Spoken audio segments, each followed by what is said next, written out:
Assalamualaikum warahmatullahi wabarakatuh.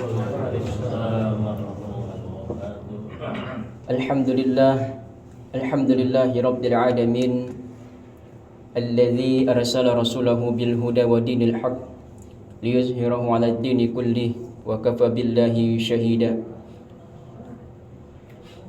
Allahumma salli wa sallim wa barik wa zid wa an'im 'ala 'abdika wa rasulika nabiyyina wa maulana sayyidina Muhammadin asyrafil anbiya'i wal mursalin wa ala alihi wa ashabihi ajma'in, amma ba'du. Bapak, ibu-ibu, saudara-saudari jemaah Masjid Miftahul Khairat yang dimuliakan Allah Subhanahu wa taala. Bersyukur kita kepada Allah Subhanahu wa taala, kembali kita di malam ke-20 Ramadan ini diberikan oleh Allah kemudahan untuk taat sampai detik ini. Karena di detik ini, di detik yang sama ini, di luar sana masih banyak orang-orang yang meninggalkan kewajiban. Tetapi kita terpilih oleh Allah Subhanahu wa taala menjadi hamba-hamba Allah yang taat kepada Allah. Maka pertahankanlah ketaatan kita ini dan jangan jadikan ketaatan kita batal gara-gara kita tidak menjaga ketaatan kita. Salah satu bentuk kegagalan daripada orang yang menjaga keimanannya adalah mereka yang tercatat sebagai orang yang bangkrut di akhirat nanti.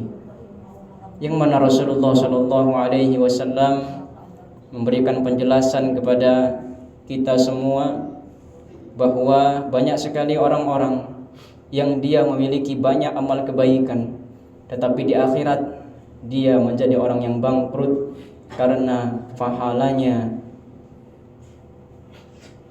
tidak diterima oleh Allah. Kenapa? Karena tidak diniatkan untuk mendapatkan pahala dari Allah Subhanahu wa taala. Maka jaga keimanan kita, jaga ketaatan kita dengan cara selalu kita niatkan ibadah kita ini murni hanya untuk Allah Subhanahu wa ta'ala.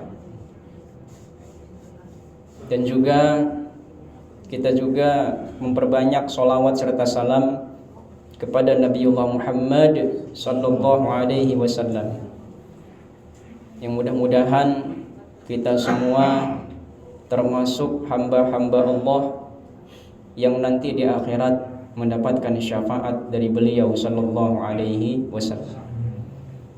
Hadirin rahimakumullah, kita rindu dengan Ramadan. Kita juga rindu dengan yang namanya 10 malam terakhir di bulan Ramadan.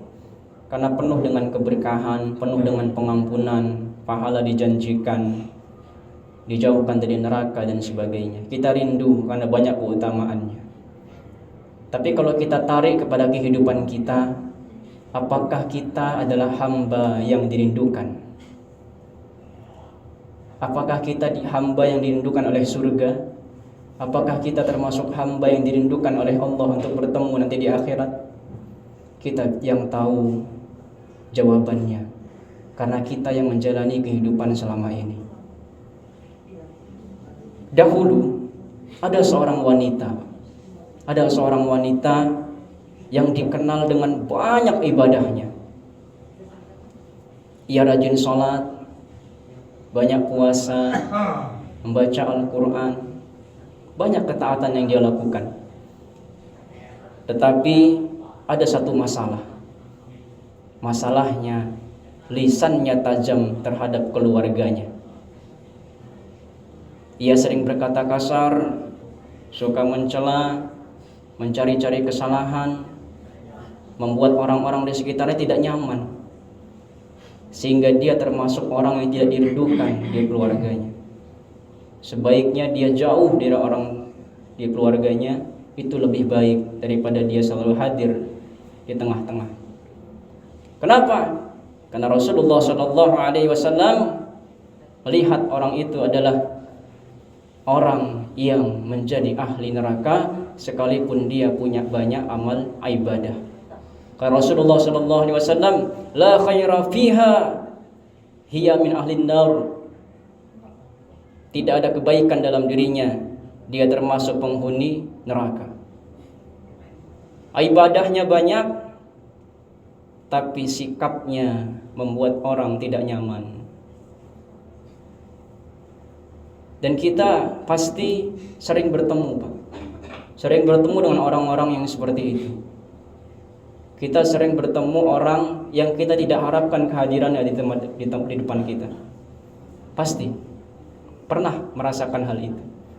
Dan itu bahkan nanti di akhirat menjadi hamba Allah, menjadi orang yang paling buruk di akhirat. Kenapa? Karena dia dijauhi, karena orang takut dengan keburukannya. Karena takut nanti kalau ketemu dengan dia, nanti dia itu ngomongin kita. Kalau ketemu dengan dia ada saja masalah yang terjadi. Nah ini jangan sampai terjadi hal seperti ini. Dan kita juga harus mengkoreksi diri.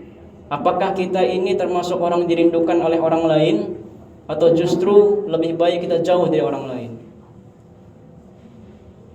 Ada orang yang menjadi benalu dalam kehidupan orang lain, selalu bergantung dengan orang lain, meminta, menuntut, tetapi tidak pernah mau diberikan masukan dan sebagainya.